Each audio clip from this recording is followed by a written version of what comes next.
Hello students, class 8th again in the political science। आज हम आपको बता रहे हैं कि हमें why do we need a parliament, chapter 3 में पार्ट 2। आखिर हमें पार्लियामेंट क्यों चाहिए? जो दिल्ली में इतनी बड़ी पार्लियामेंट बनी है, आखिर इसका इम्पोर्टेंस क्या है देश के लिए? लॉर्ड इरविन जो वाइसराय हुआ करते थे, उन्होंने ये पार्लियामेंट बनाई और राष्ट्रपति भवन में वो रहते थे।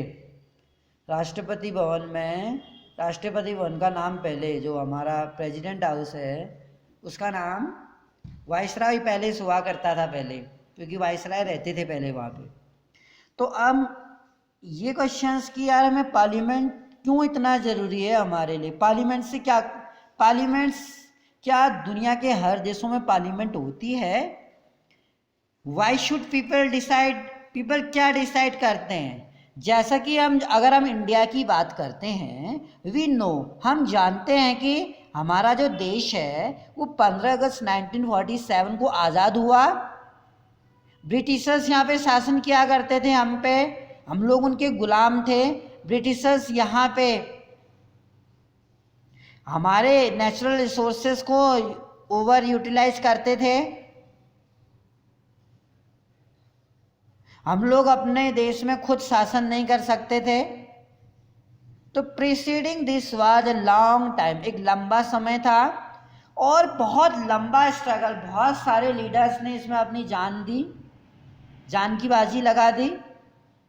लंबे समय तक ब्रिटिशर्स के अगेंस्ट मास मूवमेंट चलाया, which many section of the society, जिसमें समाज के हर वर्ग ने हिस्सा लिया, चाहे अपर कास्ट हो, दलित हो, ब्राह्मण हो या क्षत्रिय हो।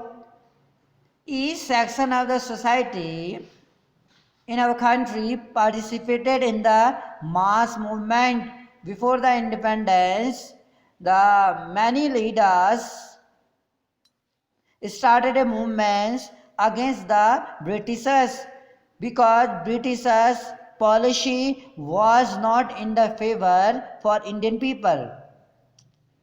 People from various background, कई तरह के बैकग्राउंड के पिछड़े वर्ग के लोग जिनका बैकग्राउंड था, ज्वाइन द स्ट्रगल, इस संघर्ष में उन्होंने हिस्सा लिया, अपने प्राणों की बाजी लगा दी।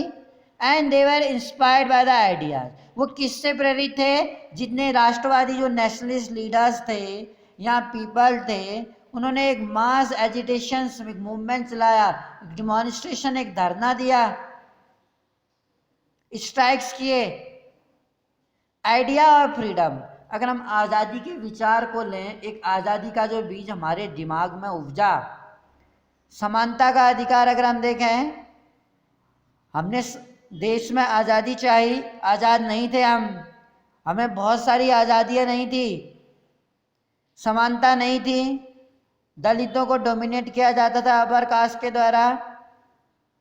And participation in decision making, और जो डिसीजन लिए, मेन चीज़ तो क्या है कि ब्रिटिशर्स पीरियड में जो कोई भी डिसीजन लिए जाते थे इंडिया के सेंस में, उसमें किसी भी इंडियंस को वैल्यू नहीं दी जाती थी। It means in early period the Britishers made many schemes for the India, but the Indian people were not included in the meetings. So this was the major disgusting thing, that Indian people were not included in the meeting. It means value was not given to the Indian people. Under colonial rule की अगर हम बात करें, the people had lived in fear. Colonial period में, British काल में लोग डरे सहमे रहते थे, किसी की हिम्मत नहीं होती थी ब्रिटिशर्स के सामने अब विरोध करने की। डर के साए में रहते थे कि कहीं ब्रिटिशर्स उन्हें पकड़ के जेल में न डाल दे, क्योंकि क्रिटिसाइज करने की आज़ादी नहीं थी। वो जो भी रूल हम इंडियंस के लिए बनाते थे हमें मानना पड़ता था। इधर हम जानते हैं कि वो बहुत सारा टैक्स लगा देते थे किसानों के लिए, they levied a very heavy tax on us. चाहे एग्रीकल्चर के लिए हो या अगर फॉरेस्ट में हंटिंग करने जाते थे या ग्रेजिंग करने जाते थे जानवरों को, उस पर भी उन्होंने टैक्स लगा दिया। और मूवमेंट करते थे, शिफ्टिंग एग्रीकल्चर किया करते थे, उस पर भी उन्होंने रिस्ट्रिक्शन लगा दिया था, हंटिंग नहीं कर सकते थे, परमानेंट एक जगह पर रहना अलाउड कर दिया था। और परमिट, बिना परमिट के अगर उनके पास मूवमेंट करने का परमिट नहीं था तो उनसे फाइन लिया जाता था। सॉल्ट पर भी टैक्स लगा दिया था एक वक्त। तो ब्रिटिशर्स से लोहा लेने के लिए कई सारे इंडियन जो नेशनलिस्ट लीडर थे, सुभाष चंद्र बोस है, भगत सिंह है, चंद्रशेखर आज़ाद है, सरदार वल्लभ भाई पटेल है, मोतीलाल नेहरू है, चित्तरंजन दास है, भीमराव अंबेडकर है, इन लोगों, मौलाना अबुल कलाम है, सर सैयद अहमद खान है, तो मैनी लीडर्स, सो ऑन, कई सारे लीडर्स थे। उन्होंने बहुत ज़्यादा कंट्रीब्यूशंस दिया, कई समय तक स्ट्रगल किया, कई सारे नेताओं को तो हम जानते हैं कि जेल भी जाना पड़ा। Many leaders went to jail. They knew that definitely it was a very long struggle, it was a very long fight, बहुत लंबी लड़ाई थी अगेंस्ट द ब्रिटिशर्स। कोई आज़ादी एक या दो दिन में मिलने वाली नहीं थी। इसलिए कभी नॉन कॉपरेशन मूवमेंट, तो कभी सिविल डिसोबीडियंस मूवमेंट, तो कभी क्विट इंडिया मूवमेंट चलाना पड़ा महात्मा गांधी को ब्रिटिशर्स के अगेंस्ट। और यहाँ पर जो जनता थी, जो ऑर्डिनरी पीपल्स थे, वो तो इतने ज़्यादा डरे सहमे थे कि शायद उन्हें इतना डर लगता था कि न जाने कब ब्रिटिशर्स ने पकड़ के जेल में डाल दें या मार न दे। हर तरफ डर का माहौल था। Britishers government did not agree with many of the, तो ब्रिटिशर्स गवर्नमेंट से एग्री नहीं थे बहुत सारे लोग, डर के साए में रहते थे। बहुत सारे डिसीजन जो गवर्नमेंट लेती थी उनके लिए वो उनको पसंद नहीं थे, लेकिन वो प्रोटेस्ट करने की शायद उनमें उतनी हिम्मत नहीं थी। But they faced grave danger if they try to criticise this. They faced एक ग्रेव, एक सीरियस डेंजर, खतरे में पड़ जाते अगर वो इस डिसीजन की क्रिटिसाइज यानी बुराई करते। वो बुराई भी नहीं कर सकते थे और वो इस कंडीशन में भी नहीं थे कि जो भी रूल उनके लिए लगाए गए हैं वो उनको खुशी खुशी स्वीकार करते। अब क्या करते हो? What could be done? ना वो स्ट्राइक कर सकते थे, ना क्रिटिसाइज कर सकते थे, और ना जितना टैक्स उनको भरना पड़ता था ना वो चुकाने के कैपेबल थे। अब क्या करते हो? तो बहुत सारे जो किसान लोग थे या बहुत सारे कॉमन मैन थे जो टैक्स नहीं चुका पाते थे या विरोध नहीं करते थे, बहुत सारे लोग सुसाइड कर लेते थे। नेशनलिस्ट जो थे, राष्ट्रवादी नेता लोग, बिगेन ओपनली। अब जो नेता लोग थे, लाला लाजपत राय की अगर मैं बात करूं, गोपाल कृष्ण गोखले की बात करूं, महादेव गोविंद रानाडे की यहाँ पे अगर मैं बात करूं, तो इन लोगों ने ब्रिटिशर्स के अगेंस्ट, बेसिकली आपको याद होना चाहिए, नरम दल और गरम दल, दो दल बने थे। गरम दल में लाला लाजपत राय, बिपिन चंद्र पाल, बाल गंगाधर तिलक। लाला लाजपत राय, बाल गंगाधर तिलक और बिपिन चंद्र पाल, ये गर्म स्वभाव के थे, एग्रेसिव हो जाते थे, गुस्सा हो जाते थे। इनको बिल्कुल ब्रिटिशर्स की गुलामी करना शायद पसंद नहीं था। ब्रिटिशर्स के अगेंस्ट आवाज उठाने के लिए इन्होंने अपनी पत्रिकाओं में, जैसे लाला लाजपत राय की बात करें, पंजाब केसरी के नाम से वो जाने जाते थे, बाल गंगाधर तिलक लोक नायक के नाम से जाने जाते थे। तो इनको ये उपाधियां दी गई। इन नेशनलिस्ट लोगों ने ब्रिटिशर्स के अगेंस्ट एक लंबी जंग छेड़ दी थी। British government and make demands as far back in 1885। ये 1885 के युग में ही इंडियन नेशनल कांग्रेस हिंदुस्तान में बनी थी। इंडियन नेशनल कांग्रेस जो थी, आज भी जो इंडियन नेशनल कांग्रेस है, लेकिन तब इसका उद्देश्य चुनाव लड़ना नहीं था। यानी कि इंडिया की अगर सबसे पुरानी पार्टी अगर कोई है तो वो कांग्रेस पार्टी ही है, जो 1885 में 28 दिसंबर 1885 को बन चुकी थी। डिमांड दैट, उन इंडियन नेशनल कांग्रेस ने ब्रिटिशर्स के सामने ये डिमांड रखी कि there be elected member in legislator.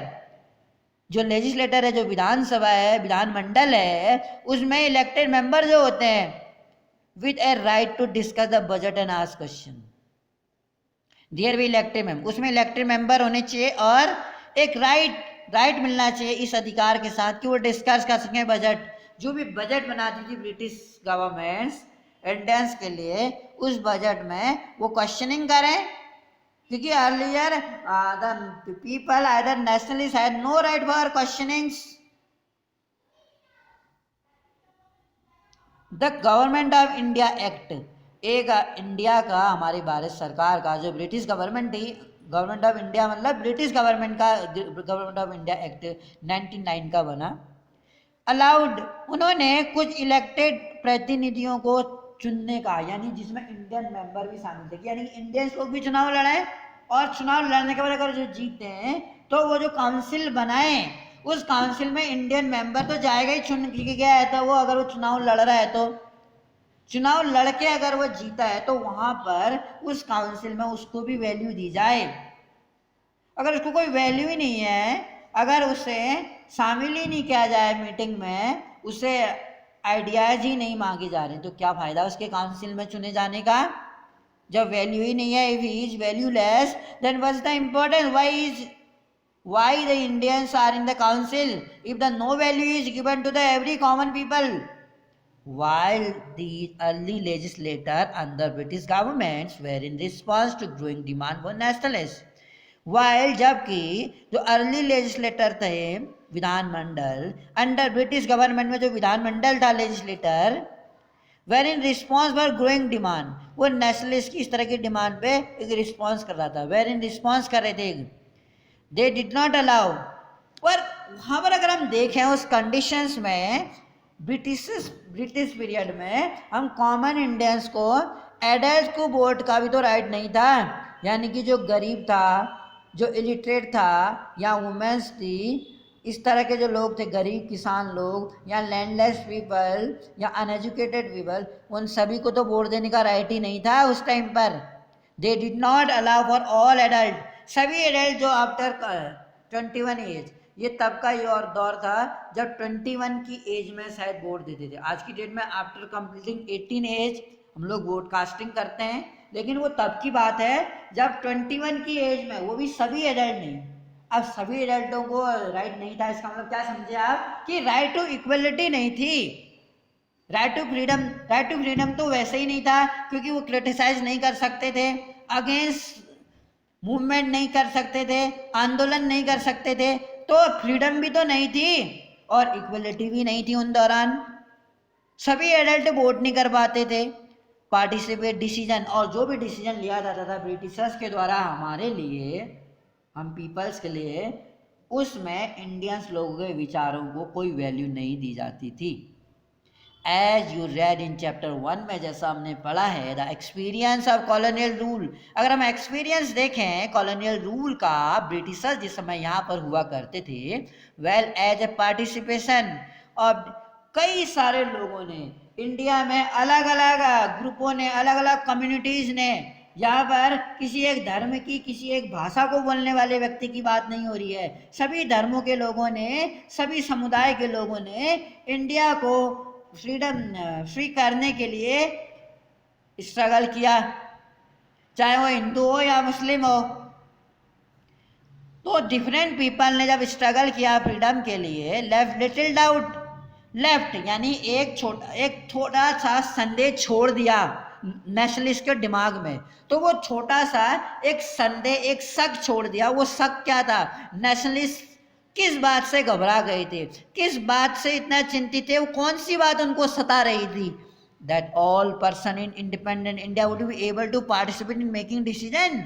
अगर भारत आज़ाद हो भी गया या भारत आज़ाद हो जाए, क्या हम इन सभी भारतीयों को किसी एक मंच पर, किसी एक जगह पर सभी भारतीयों को डिसीजन लेते टाइम, क्या उन सभी को इतनी आज़ादी मिलेगी कि वो डिसीजन लेने के लिए पार्टिसिपेट कर सकें?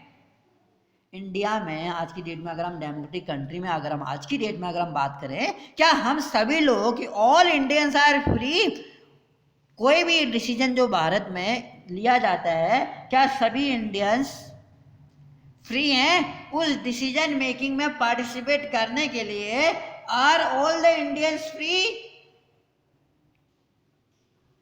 With the coming of the independence, अगर हम आज़ादी को देखें, we were going to citizen of free country, जो सिटीजन हम एक आज़ाद देश के नागरिक, एक ऐसा देश जहाँ आज़ादी है, जहाँ हमें एक समानता मिली हुई है, जहाँ हम अपने विचारों को एक्सप्रेस कर सकते हैं। In such a country, free country where we can express our ideas, we are free, we have a freedom of speech, that we can criticize the government, we are free to participate in any decision making.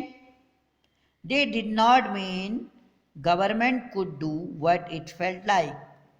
इसका अर्थ ये नहीं था, this did not mean that government could do, government वो कर सकती थी वो जो कुछ चाहती थी। It mean that government had to be sensitive to the people needs, governments को, जो सरकार थी उसको थोड़ा सेंसिटिव होना चाहिए था, थोड़ा हम कह सकते हैं एक सॉफ्ट कॉर्नर, एक सॉफ्टन हार्ट हो, जिसमें लोगों की आवश्यकताओं को, लोगों की ज़रूरतों को और लोगों की मांगों को भी ध्यान में रखा जाए कि आखिर लोगों की ज़रूरतें और लोगों की मांग क्या है, लोग पीपल आखिर चाहते क्या है। किसी एक विशेष समुदाय के लिए कुछ करना और अगले समुदाय के लिए कुछ न करना, ये तो इक्वलिटी नहीं दर्शाता है, it's not a equality. The dreams, वो सपने जो भारत के लिए हम देखते हैं, एंड एस्पिरेशंस, जो प्रेरणा है फ्रीडम स्ट्रगल की, were made concrete in the constitution of independent India, let down the principle of universal adult franchise. Underline कर सकते हैं आप इस इतनी बड़ी लाइन को। यूनिवर्सल एडल्ट फ्रेंचाइज कहता है कि every citizen in India who has completed the age of 18, जिसने कि 18 साल की एज पूरी कर ली है, irrespective लिहाज किए बिना, it means caste, colour, gender, religion, place of birth, इसको इग्नोर करते हुए, इसको वैल्यू ना देते हुए, चाहे वो कोई भी भाषा बोलता हो, किसी भी कम्युनिटी का हो, किसी भी रिलीजन का हो, कोई भी जेंडर हो, उसे वोट देने का राइट होगा। जैसे पहले के टाइम में वोट देने का राइट नहीं था, womens were not allowed to cast a vote, even in European country also. European country में भी बहुत सारे देशों में वुमेन्स को वोट देने का राइट नहीं था। The dreams and aspiration of freedom struggle were made concrete in Constitution of Independent India, let down the principle of, जो कॉन्स्टिट्यूशन है इंडिपेंडेंट इंडिया, आज़ाद भारत का जो हमारा संविधान है, जो हमने इतनी लंबा संघर्ष के बाद हमने सपना देखा लोगों की ज़रूरतों और मांगों को पूरा करने का, वो कहता है कि जो प्रिंसिपल सिद्धांत है यूनिवर्सल एडल्ट फ्रेंचाइज, यानी कि सार्वभौमिक मताधिकार, जिसे हिंदी में हम कहते हैं कि हर व्यक्ति को 18 ईयर एज कंप्लीट करने पर, किसी भी पुरुष, महिला या किसी भी बॉय या गर्ल को 18 साल पूरी करने पर caste, colour, gender, place of birth, community को दूर रखते हुए, इग्नोर करते हुए वोट देने का अधिकार होगा, बशर्ते कि वो फॉरेनर ना हो और वो पागल ना हो। दो शर्तें हैं, आइदर वो रिच हो सकता है बेटा, पुअर हो सकता है, एजुकेटेड हो सकता है, अनएजुकेटेड हो सकता है, ब्लैक हो सकता है, कलर में, जेंडर में बॉय हो सकता है, गर्ल हो सकती है, उसे भारत में वोट देने का अधिकार है 18 ईयर की एज कंप्लीट होने पर। हमारे देश का constitution, the constitution of our country has given equal right to every citizen of the country on the basis of universal adult franchise. Though the universal adult franchise, all the citizens in India are free, they all have an equality to cast the vote in favor of their favorite leader. अपने पसंदीदा नेता को चुनने का अधिकार है, उसे अपने पसंदीदा नेता को जिसे वो चुनना चाहता है 18 एज कंप्लीट होने पर दे सकता है। एडल्ट सिटीजन जो हमारे देश में of the country have the right to vote. यहाँ पर हम एक पिक्चर्स को देखें तो डियर ओल्ड मैन हम देख रहे हैं यहाँ पे, व्हाट डू यू थिंक एक जो यहाँ पर देख रहे हैं जो आर्टिस्ट है वो क्या देख रहा है, इज ट्राइंग टू कन्वे, क्या कन्वे करना चाह रहा है, दो द इमेज ऑफ पार्लियामेंट, एक क्या पार्लियामेंट की इमेज हम इसमें देख रहे हैं। चलिए देखते हैं द अबव फोटो, ये जो अबव ऊपर फोटो है ये एक वोटर की है। There is a voter reading instruction. जब whenever on the election day, in elections day, whenever we go to booth in elections booth, when we go there we see there is a large queue, हम वहाँ पर बहुत ज़्यादा भीड़ देखते हैं। in queue we also see that there are some pictures, some posters on the wall, कुछ posters दीवालों में दिखती है। इलेक्ट्रॉनिक वोटिंग मशीन हम देखते हैं। EVM were use throughout the country, जो ईवीएम है वो क्या किया जाता था, इस्तेमाल किया जाता था थ्रू आउट द कंट्री, वो पूरे देश में ईवीएम इलेक्ट्रॉनिक वोटिंग मशीन के द्वारा इलेक्शन होते थे for the first time in the country. 2004 में पहली बार इलेक्शन हुआ था, जनरल इलेक्शंस, यानी कि 2004 के जनरल इलेक्शन में पहली बार EVM machine, electronic voting machine तो आपने सुना ही होगा आप सभी मेरे बच्चों ने। The use of EVM in 2004 saved around 15 lakh 1,50,000 trees which would have been cut to produce about 8,000 tons। 8,000 ton paper printing को कटने से बचा दिया। बैलेट पेपर अगर हम बनाते हैं तो लाखों करोड़ों उसमें क्या होता है, उतना टन लकड़ियां कट के बैलेट पेपर, एक पेपर होता है, उस पेपर में चुनाव चिन्ह के साथ आदमी का नाम भी होता है। हमको जिस कैंडिडेट को वोट डालना है, देना है, उसके आगे हम मोहर लगा देते थे और फिर उसको बंद करके वहाँ पर डब्बे के अंदर डाल देते थे। तो वो जो हमें पेपर मिलता था और उसमें इलेक्शन सिंबल, वोट कैंडिडेट के सिंबल होते थे, उसमें हम मोहर लगा के बॉक्स में डाल देते थे, उसी को बैलेट पेपर बोलते थे। और जो बॉक्स में डालते थे उसको बैलेट बॉक्स बोलते थे। पर ईवीएम मशीन के आने से उस मशीन में भी केवल हम पुश कर देते हैं उस कैंडिडेट के आगे जिसके हमें वोट देना होता है, और उसमें एक लाइट जैसी चलती है और साउंड आती है बीप की, इट मीन्स हमने वोट दे दिया। उसके बाद वो मशीन दोबारा बंद हो जाती है, फिर नया कैंडिडेट आता है, उसके हाथ में स्याही लगती है। हमने देखा है आपके पेरेंट्स ने जब वोट करके आए होंगे तो आपने पूछा होगा, तो you know it very well कि जो इलेक्शन प्रोसीजर है हमारे देश में वो किस तरीके से होती है।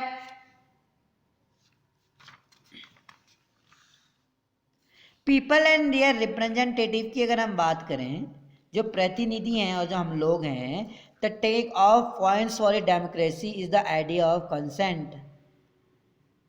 कई सारे पॉइंट्स जो डेमोक्रेसी में हम देखते हैं, आइडियाज़ जो हमारे constant, that is a desire, जो हमारी इच्छा है, जो अप्रूवल हम देखते हैं, पार्टिसिपेशंस जो हैं, लोगों की जो भागीदारी होती है, I think number of the people cast the vote डालते हैं, it is the decision of people. It means that the people, citizen of our country are free to cast the vote, are free to express their view, free to cast the vote, अपने विचारों को, अपने भाषण को व्यक्त करने के लिए वो फ्री हैं। डिसीजन ऑफ पीपल, जो लोगों का, it is the decision of people that create a democratic government, जो क्या करता है, एक democratic government, and decide about it functioning, और इसके फंक्शनिंग के बारे में जो डिसाइड करते हैं, द बेसिक आइडियाज़ हैं in the kind of democracy. तो इस तरह की डेमोक्रेसी में जो बेसिक आइडियाज़ हैं वो क्या हैं, तो इंडिविजुअल, एक पर्टिकुलर जो पर्सन या सिटीजन है वो सबसे ज़्यादा इम्पोर्टेंट रोल निभाता है। यानी कि अब डेमोक्रेसी में तो हर एक सिटीजन की जो वोट वैल्यू है इक्वल है, एजुकेटेड, अनएजुकेटेड, रिच या पुअर, या एक पॉलिटिकल पावरफुल पॉलिटिकल लीडर कहें या हम एक किसान कहें, सबकी वोट वैल्यू तो इक्वल है। या किसी रिच पर्सन की वोट वैल्यू ज़्यादा है in comparison to poor people, ऐसा तो नहीं है। रिच पीपल की वोट वैल्यू भी उतनी ही है, वो इसकी वोट वैल्यू की इम्पोर्टेंस बहुत ज़्यादा नहीं है। तो हर एक सिटीजन एक इलेक्शंस में एक इम्पॉर्टेंट इन्वॉल्वमेंट निभाता है, एक महत्वपूर्ण भागीदारी निभाता है। इम्पॉर्टेंट पर्सन, प्रिंसिपल्स जो हम जानते हैं, सिद्धांत जो गवर्नमेंट के as well as other public institutions जो है, नीड टू ट्रस्ट, हमें ज़रूरत है उनको ट्रस्ट करने की। तो बेसिकली हम देखते हैं कि फेयर एंड फ्री इलेक्शंस की बात करें अगर हम इंडिया के सेंस में, क्या हमारे यहाँ इंडिया में फेयर इलेक्शन होते हैं? ये आपके लिए क्वेश्चन है, जरा सोचिए, क्या इंडिया में ऑनेस्टली फेयरली इलेक्शंस होते हैं? फेयरली इलेक्शन करवाए जाते हैं? लीडर्स अपना काम ऑनेस्टली करते हैं या वो एक गलत तरीका नहीं अपनाते हैं इलेक्शन जीतने के लिए? इंडिया में तो हम देखते हैं कि जो जितना ज़्यादा झूठ बोलता है, जितना ज़्यादा इन्वेस्ट करता है इलेक्शन में, उसके जीतने के चांसेस ज़्यादा हो जाते हैं। हाउ डज द इंडिविजुअल, अगर हम देखें, गिव अप्रूवल, एक इंडिविजुअल जो है, एक अकेला जो व्यक्ति है, वो कैसे एक अप्रूवल दे सकता है? यानी कि कैसे उसकी सहमति से, एक आम जन की सहमति से, एक कॉमन सिटीजन की सहमति से हमारी जो गवर्नमेंट है वो बनती है और बिगड़ती है या गिरती है। One way of doing so, as you read, is throughout elections, people would elect their representative. जो लोग हैं वो हम अपने प्रतिनिधि MP MLA को चुनते हैं, पार्लियामेंट में जाते हैं हमारे MP MLA, then one group for among these elected representatives form the government. और जो हम अपने ग्रुप से, अपनी कम्युनिटी से, अपने कास्टिज्म से किसी लीडर को चुन के रिप्रेजेंटेटिव के रूप में पार्लियामेंट में भेजते हैं, वो हमारा क्या करता है? प्रतिनिधित्व करता है, रिप्रेजेंटेशन, हमको रिप्रेजेंट करता है। हमारी कम्युनिटी से अगर वो जा रहा है, हमारी भाषा को बोलने वाला अगर वो व्यक्ति, हमारे कल्चर को अपनाने वाला वो व्यक्ति है, तो डेफिनेटली हमारी आवाज़ को उठाने वाला वो व्यक्ति है। The parliament which is made, अगर हम पार्लियामेंट की बात करें, जहाँ पर जो सभी प्रतिनिधि हैं, जो रिप्रेजेंटेटिव हैं, टुगेदर कंट्रोल करते हैं एंड गाइड गवर्नमेंट को, गाइड मतलब सुझाव देते हैं। इन द सेंस, इस सेंस में, पीपल दो दे चूज, हम देखते हैं जो लोग हैं वो अपने प्रतिनिधि को चुनते हैं, सरकार बनाते हैं और उस पर कंट्रोल भी करते हैं। यानी कि बाय द पीपल, लोगों के द्वारा, ऑफ द पीपल, लोगों में से, फॉर द पीपल, या कह सकते हैं लोगों में से, ऑफ द पीपल, लोगों के द्वारा, by the people and for the people, of the people, by the people, for the people. हम ही में से कोई खड़ा होगा, कोई बाहर से नहीं आएगा रिप्रेजेंटेटिव के रूप में, हमारे ही द्वारा उसे वोट किया जाएगा और हमारे ही काम करने के लिए, हमारे वेलफेयर प्रोग्रामों के लिए, हमारे लिए, हमको एक सोसाइटी को अपलिफ्ट करने के लिए, एक ह्यूमन कम्युनिटी के लिए उसको चुना जाएगा। तभी अब्राहम लिंकन की ये डेफिनेशन पूरे पॉलिटिक्स में सबसे ज़्यादा फेमस है कि of the people, by the people and for the people, लोगों में से, लोगों के द्वारा, लोगों के लिए।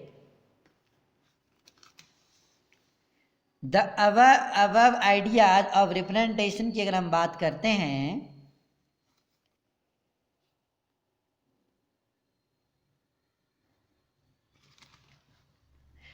above आइडिया जो रिप्रेजेंटेशन है, हैज़ बीन इम्पॉर्टेंट थीम है। क्लास 6-7 में हम पढ़े, सोशल एंड पॉलिटिकल लाइफ की टेक्स्ट बुक जो थी हमारी, हम फैमिलियर हैं इस बात से, परिचित हैं। फैमिलियर मीन्स परिचित है कि कैसे जो रिप्रेजेंटेटिव है हमारे एरिया से जो चुन के जा रहा है, वो हमारा रिप्रेजेंटेशन करता है, रिप्रेजेंट करता है, हमारे द्वारा चुना गया है। Are chosen at different level, वो कैसे, जो गवर्नमेंट का डिफरेंट लेवल है, मैंने आपको बताया था गवर्नमेंट के जो 3 लेवल ऑर्गन्स हैं, मैंने उनके बारे में आपको बताया था। टायर भी मैंने आपको बताए थे। जैसे हमारे यहाँ 3 तरह की गवर्नमेंट होती है, central government, state government and panchayat government, local government भी बोलते हैं इसको। इन जो गवर्नमेंट 3 तरह की है, उसके 3 क्या है, टायर्स हैं। दैट इज लेजिस्लेटिव, पार्लियामेंट को लेजिस्लेटिव बोलते हैं। Executive, president, prime minister, chief minister executive हैं जो लागू करवाते हैं नियमों को। लेजिस्लेटर कानून बनाता है। और जुडिशियल, जुडिशियल क्या है, एक गवर्नमेंट का लॉ डिपार्टमेंट है जो सजा देता है जो नियमों को सही तरीके से फॉलो नहीं करता है। तो लेट अस रिकॉल, अगर हम बात करें डूइंग सो फॉलोइंग एक्सरसाइज हम लेटर ऑन करेंगे। ये कहता है अगर हम रोल ऑफ पार्लियामेंट को देखें, हमें इस पिक्चर्स में दिल्ली में हमारे, अगर आप कभी दिल्ली विजिट करें आप तो देखेंगे पार्लियामेंट है बनी हुई है दिल्ली में। एडविन लुटियंस ने इसको, फॉरेनर था हर्बर्ट बेकर और एडविन लुटियंस ने इसका डिज़ाइन तैयार किया था। बहुत बड़ी गोल इमारत है ये अंदर का पिक्चर्स दिखाया है। पार्लियामेंट ऑफ इंडिया कहता है is the supreme law making institution. ये क्या है, सुप्रीम लॉ मेकिंग इंस्टीट्यूशन है, कानून बनाने वाला इंस्टीट्यूशन। इसमें 2 हाउसेस हैं, मैंने आपको बताया था, legislative, executive and judicial. 3 tyre हैं गवर्नमेंट के। इसके जो 2 हाउस हैं, राज्यसभा, जो लोकसभा है वो लोअर हाउस कहलाता है एंड राज्यसभा अपर हाउस कहलाता है। Lok Sabha and Rajya Sabha with a total number, जो लोकसभा है, लोकसभा एंड राज्यसभा, तो Rajya Sabha with a total strength, जो राज्यसभा है उसमें 245 मेंबर होते हैं और जो राज्यसभा का चेयरमैन होता है वो वाइस प्रेसिडेंट होता है। Vice president of India Rajya Sabha का क्या होता है,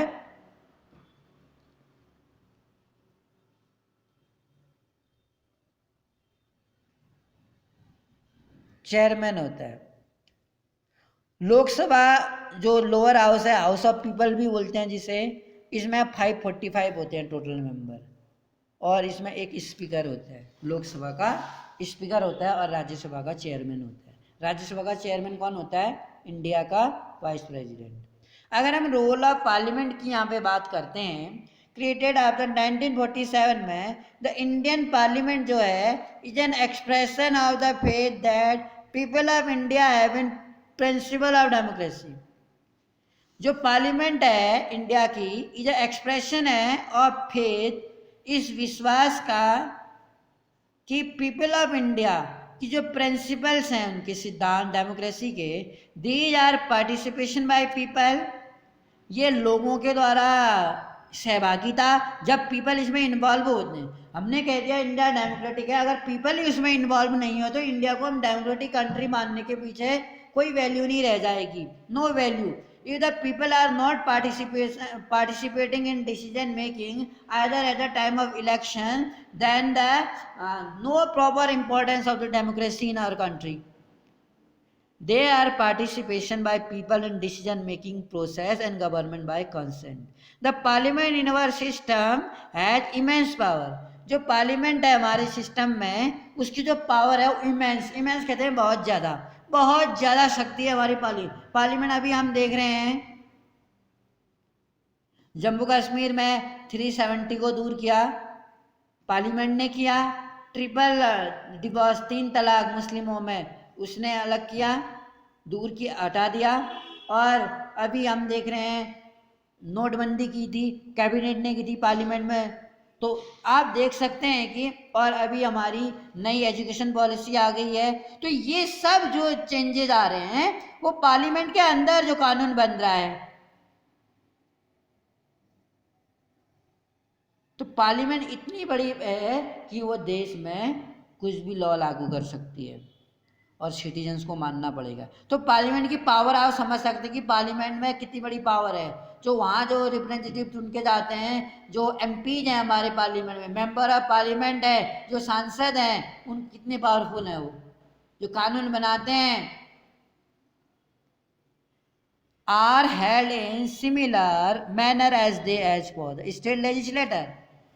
जैसे इलेक्शंस होते हैं पार्लियामेंट के लिए, in similar manner as they are for state legislator के लिए भी हम ऐसे ही, यानी जैसे कंट्री में पार्लियामेंट होती है ऐसे स्टेट में जो लॉ बनाती है उसको बोलते हैं लेजिस्लेटर, यानी कि विधानमंडल।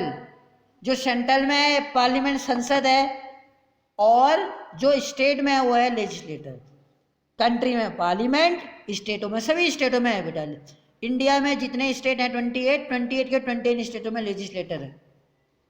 और इस जैसे पार्लियामेंट में 2 हाउस होते हैं ना, लोकसभा और राज्यसभा, इस लेजिस्लेटर में भी 2 हाउस होते हैं, लेकिन सभी स्टेटों में 2 हाउस नहीं है। इंडिया में 7 ही स्टेट ऐसे हैं जहाँ की लेजिस्लेटर में 2 हाउस हैं और बाकी के स्टेटों की लेजिस्लेटर में 1 ही हाउस है। यानी कि जो 2 हाउस होते हैं उनके मैं नाम बता दूं, लेजिस्लेटर 2 हाउस से मिलके बना होता है, 1 ही हाउस से भी मिलके बन सकता है, लेकिन जो 2 हाउस हैं legislative assembly and legislative council. तो लेजिस्लेटिव असेंबली तो हर स्टेट में होती है,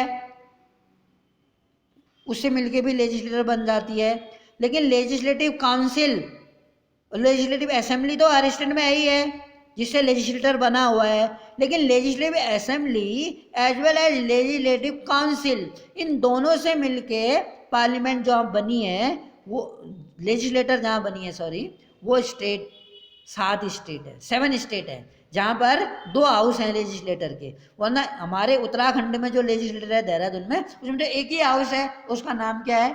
लेजिस्लेटिव असेंबली, जिसे हिंदी में विधानसभा बोलते हैं। The Lok Sabha is usually elected only once every 5 years। Lok Sabha जो हम देखते हैं usually elected once every 5 years, हर 5 साल में हम अगेन दूसरी लोकसभा चूज करते हैं और नया लोकसभा का स्पीकर आ जाता है, नई कैबिनेट्स आती हैं, नए कैबिनेट मेंबर्स आते हैं। तो लोकसभा में जो हमने मेंबर पढ़े थे 545 और राज्यसभा में जो मेंबर होते हैं 245। और लोकसभा के जो होता है प्रेसिडेंट, किसके द्वारा प्रेसिडेंट किया जाता है? स्पीकर होता है। और राज्यसभा का जो चेयरमैन होता है वो इंडिया का वाइस प्रेसिडेंट होता है। अब देखें हम, the country is divided well. अगर हम देखें हमारा जो देश है वो इतना बड़ा देश है, पूरे वर्ल्ड का 7वां सबसे बड़ा देश है। यहाँ पर divided into numerous constituencies. Constituency कहते हैं बहुत सारे इलाकों को हम इलेक्शन के बेसिस पर बांट देते हैं। जैसे बहुत सारे जो इलाका बहुत बड़ा होता है, इलेक्शन पॉपुलेशन के आधार पे वो इलेक्शन वाला एरिया बढ़ जाता है। जैसे पहले लद्दाख बहुत बड़ा एरिया माना जाता है इलेक्शंस के लिए, तो जो इलेक्शन वाइज कोई एरिया बटा हुआ है उसको हम बोलते हैं कॉन्स्टिट्यूएंसीज। तो अलग अलग कॉन्स्टिट्यूएंसी हैं इंडिया में जहाँ से लोग वोट करते हैं अपनी अपनी कॉन्स्टिट्यूएंसी से। तो कॉन्स्टिट्यूएंसी को बढ़ाया भी जा सकता है, यानी किसी 3 अलग अलग कॉन्स्टिट्यूएंसी को मिला के एक कॉन्स्टिट्यूएंसी बनाई जा सकती है। निर्वाचन क्षेत्र हिंदी में जिसे बोलते हैं। उस निर्वाचन क्षेत्र को अगर हम तीनों को हटा के एक ही बना दिया तो उस उतने बड़े एरिया के 3 एरिया के लोग, कैंडिडेट तो कितने भी हो सकते हैं, तीनों एरिया के लोग उस कैंडिडेटों के लिए वोट करेंगे। लेकिन अगर 3 अलग अलग कॉन्स्टिट्यूएंसी है तो अलग अलग कॉन्स्टिट्यूएंसी के लोग अपने ही इलाके से खड़े कैंडिडेट को चूज करेंगे और अपने कैंडिडेट को लेजिस्लेटर में भेजेंगे। द कैंडिडेट, अगर हम कैंडिडेट की बात करते हैं, वो कंटेस्ट इलेक्शन, जो इलेक्शन लड़ता है वो अलग अलग पॉलिटिकल पार्टी का होता है। अलग अलग पॉलिटिकल पार्टी होने के बावजूद ऐसा भी हो सकता है कि अलग अलग कास्ट का हो। बेसिकली पॉलिटिकल पार्टियां इलेक्शन को जीतने के लिए, अगर एक पॉलिटिकल पार्टी ने किसी दलित कैंडिडेट को मैदान में उतारा है तो अदर भी दलित को ही उतारते हैं। लेकिन दलित को कब उतारा जाता है? जब दलित सीट होती है। When there are reserved seat in any constituency in area, the political party choose a Dalit person as a candidate from their party। तो पॉलिटिकल पार्टी के होते हैं ये अलग अलग जो इलेक्शंस लड़ते हैं। With the help of table से हम यहाँ देखेंगे एंड समझने की कोशिश करेंगे जो रिजल्ट था लोकसभा इलेक्शन का। तो हम देख रहे हैं जो नेशनल पार्टियां हैं, हम जानते हैं कि हमारे पास at the present time how many political parties are there. हम अक्सर इलेक्शंस के टाइम पर इनके नाम सुनते रहते हैं कि भारतीय जनता पार्टी, आप जानते हैं हमारे देश में इस समय भारतीय जनता पार्टी पिछले 2014 से रूल कर रही है, और हमारे स्टेट में भी भारतीय जनता पार्टी, क्योंकि मैंने बताया हमारे यहाँ 3 गवर्नमेंट होती हैं, एक सेंट्रल गवर्नमेंट और एक स्टेट गवर्नमेंट और एक ग्राम पंचायत यानी कि लोकल गवर्नमेंट जिसे बोलते हैं।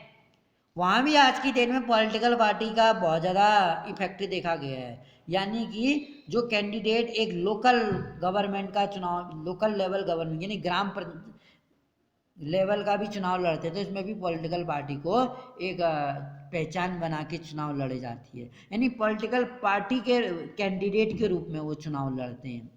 भारतीय जनता पार्टी हमने देखा बीजेपी है, इसका जो सिंबल है कमल है, हम जानते हैं, और इसके जो अभी नेता हैं, हम कुछ नेता जो इसमें है, जैसे नरेंद्र मोदी जी हैं इंडिया के प्राइम मिनिस्टर, अमित शाह हैं बीजेपी के जो अध्यक्ष रहे थे, अभी होम मिनिस्टर हैं जो कंट्री के, और इसी तरह से प्रकाश जावड़ेकर है, रमेश पोखरियाल निशंक हैं जो अभी कैबिनेट में हमारे एजुकेशन मिनिस्टर हैं।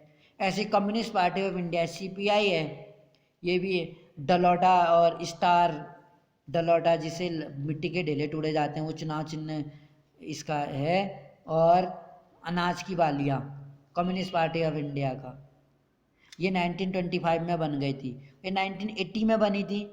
तो जो national party Bharatiya Janata party 1980 में बनी थी, पहली बार ये 2004 में जीती थी, 2001 से 4 के बीच में। उसमें सीपीआई को 1 ही मिले थे मेंबर ऑफ पार्लियामेंट जो थी।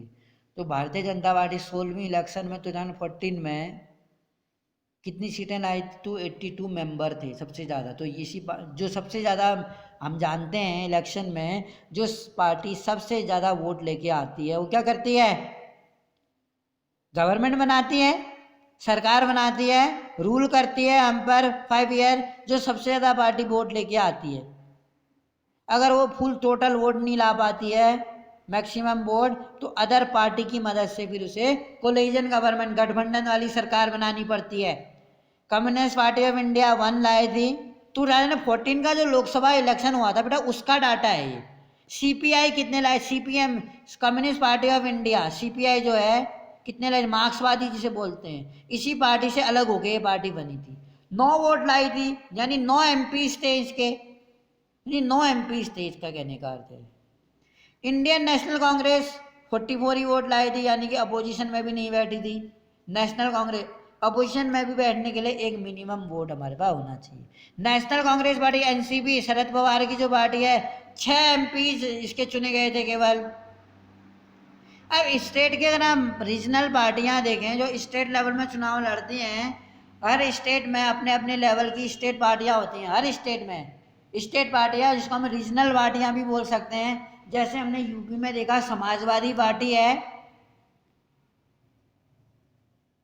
स्टेट पार्टी के रूप में जानी जाती है वो समाजवादी पार्टी। अखिलेश यादव और मुलायम सिंह यादव जो मेन लीडर है इसमें। आम आदमी पार्टी है जिसे हम जानते हैं कि अरविंद केजरीवाल भी दिल्ली में रूल कर रहे हैं। आम आदमी पार्टी 4 MP जीते गए थे इसकी को स्टेट पार्टी है।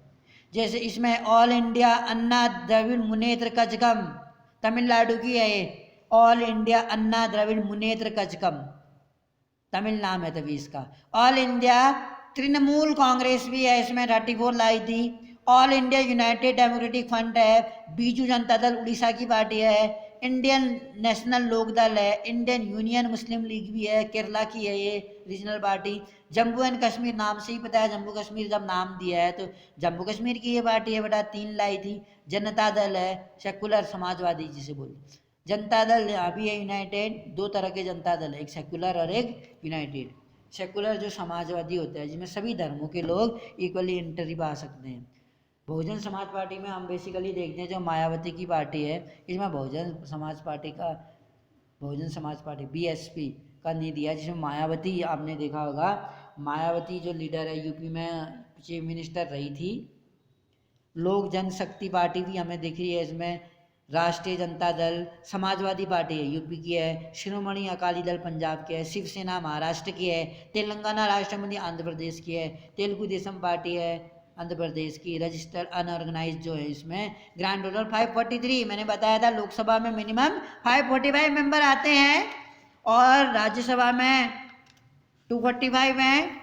वन इलेक्टेड हम देखते हैं, एक बार जो कैंडिडेट है बिकम मेंबर ऑफ पार्लियामेंट, जब वो मेंबर ऑफ पार्लियामेंट बनता है, एमपी जिसे हम बोलते हैं, the MP together make up the parliaments of the parliaments once election to parliament have taken place parliament needs to perform the following function. Elections लड़ने के बाद, जीतने के बाद कुछ फॉलोइंग फंक्शंस करने पड़ते हैं to select the national government. National government अगर हम सेलेक्ट करते हैं, पार्लियामेंट ऑफ इंडिया, जो इंडिया की पार्लियामेंट है वो किससे बनी है? अगर हम पार्लियामेंट में कहें, पार्लियामेंट वैसे तो लोकसभा और राज्यसभा से मिलकर बनी है, ठीक हो गया, लेकिन अब हमें देखना पड़ेगा इस पार्लियामेंट में 3 हिस्से हो गए हैं।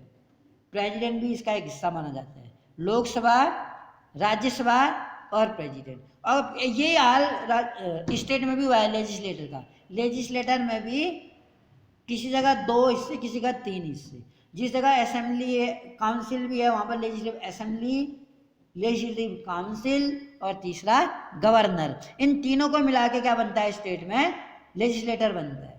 और कंट्री में Lok Sabha plus Rajya Sabha plus president, इन तीनों को मिला के पार्लियामेंट बनती है। After the Lok Sabha election, Lok Sabha के इलेक्शनों के बाद एक लिस्ट तैयार की जाती है, शो किया जाता है कि हाउ मेनी पर्सन, कितने एमपी जो जीत के आए हैं अलग अलग पॉलिटिकल पार्टी से। कोई नॉन पार्टी भी लड़ता है, बिना किसी पार्टी के भी लड़ता है, उसको नॉन पार्टी कैंडिडेट बोलते हैं। निर्दलीय, किसी दल का नहीं होता। जो मैनी एमपी जो होते हैं belong to each political party के लोग जो चुनाव लड़के आते हैं, उनका बैकग्राउंड देखा जाता है कि वो किस पार्टी से आए हैं या किस कम्युनिटी से बिलोंग करते हैं। For a political party to form the government they must have a majority, उनकी मेजोरिटी होनी चाहिए। अगर उनकी मेजोरिटी नहीं है, वो एमपी तो बन जाएंगे लेकिन वो कैबिनेट मेंबर नहीं बन पाएंगे, खाली मेंबर ऑफ पार्लियामेंट बनेंगे, वो अपने एरिया से हो भी। तो कैबिनेट मेंबर बनने के लिए उनकी पार्टीज का एक फुल मेजोरिटी से वोट लेना भी जरूरी है। मेजोरिटी नहीं मिली तो वो एज ए खाली मेंबर ऑफ पार्लियामेंट कहलाएंगे और उन्हें कुछ सैलरी मिलेगी। सिंस देयर आर 43, 2 इसमें एंग्लो इंडियन होते हैं, यानी कि जिनके वंशज बाहर से हो, फॉरेनर, और जो यहाँ रहे हो, एंग्लो इंडियन। 2 एंग्लो इंडियन भी, जैसे हर स्टेट की लेजिस्लेटर के लिए भी एक एंग्लो इंडियन चुना जाता है, जिसके जो पेरेंट्स हैं वो बाहर कंट्री से हों, ब्रिटिशर्स इस टाइप से, वो एंग्लो इंडियन चुने जाते हैं। Opposition in parliament is form by all political party that oppose majority. अगर हम देखते हैं मेजोरिटी पार्टी को एटलीस्ट, अब हमने कह दिया कि 250 लेके आई, 250 लाके नहीं होगा, या 230 ले आई, सबसे ज़्यादा लाने से मतलब नहीं होता है। किसी पॉलिटिकल पार्टी का अदर पॉलिटिकल पार्टी से ज़्यादा लाने से नहीं मिल जाते हैं गवर्नमेंट बनाने का अधिकार, बल्कि मिनिमम, जैसे हमारे यहाँ हम स्टूडेंट हैं, हम कोई टेस्ट देते हैं क्लास में या एग्ज़ाम देते हैं, तो उसमें मिनिमम पासिंग मार्क होता है, उतना लाना है तब आप पास माने जाएंगे। तो ऐसे ही इलेक्शन में भी मिनिमम विनिंग वोट्स होते हैं, मिनिमम विनिंग वोट्स, यानी मिनिमम आपको इतना लाना पड़ेगा तब आप वोट जीतने के लिए, इस सरकार गवर्नमेंट बनाने के लिए कैपेबल है। 272 या मतलब मिनिमम आपके पास 272 होने चाहिए, उससे ज़्यादा कितने भी हो सकते हैं। अगर 272 से कम हुए, मान लो किसी भी पार्टी को 272 नहीं मिले, तो इस कंडीशन में दूसरे पॉलिटिकल पार्टी की मदद से वो गवर्नमेंट बना सकते हैं। ऐसा हमारे कॉन्स्टिट्यूशन में लिखा है कि ऐसा भी तो हो सकता है कि किसी भी पार्टी को ना मिले मिनिमम वोट्स गवर्नमेंट बनाने के लिए, उस कंडीशन में अदर पार्टी की मदद से, और मिनिमम मिल गए हैं तो फिर उसी पार्टी को क्या मिलेगा? राइट मिलेगा। और मिनिमम अगर जैसे इसको वोट नहीं मिले, कांग्रेस को 260 मिले, तो पहले कांग्रेस को मौका मिलेगा कि वो अदर पार्टियों को क्या अपनी पार्टी में शामिल करके 272 वोट बना पाते हैं। अगर कांग्रेस नहीं बना पाती, उसके साथ अदर पार्टी वाले आने को तैयार नहीं है, तो फिर उससे बाद दूसरी पार्टी को मौका मिलेगा जो उससे कम लाई होगी, कांग्रेस से कम, कोलिजन गवर्नमेंट बनाने का। Political party that oppose the majority party, coalition party बनती है ऐसी कंडीशन में। The largest among these party और the largest among these party is called, और उसके बाद जो सबसे ज़्यादा वोट लाती है वो तो गवर्नमेंट बनाती है, जो उससे कम लाती है वो पार्लियामेंट में अपोजिशन पार्टी का रोल अदा करती है। अभी कांग्रेस की पार्टी तो इतने कम वोट लाई थी, और अपोजिशन पार्टी का रोल निभाने के लिए भी मिनिमम उतने वोट लाने चाहिए, जैसे मिनिमम ये पासिंग वोट हैं गवर्नमेंट बनाने के लिए, ऐसे अपोजिशन पार्टी बनने के लिए भी उतने वोट होने चाहिए। अगर उतने ना हो तो फिर अपोजिशन पार्टी भी वहाँ पार्लियामेंट में, अपोजिशन पार्टी का भी काफ़ी रोल रहता है ताकि गवर्नमेंट अपना काम सही तरीके से करे। अगर कोई ऐसे पॉलिसी बना रही है जो सही नहीं है, लोग पीपल के वेलफेयर में नहीं है, तो अपोजिशन पार्टी क्या कर सकती है, उसका विरोध कर सकती है। ऐसा हम देखते हैं। We will read the next part in next video. Thank you.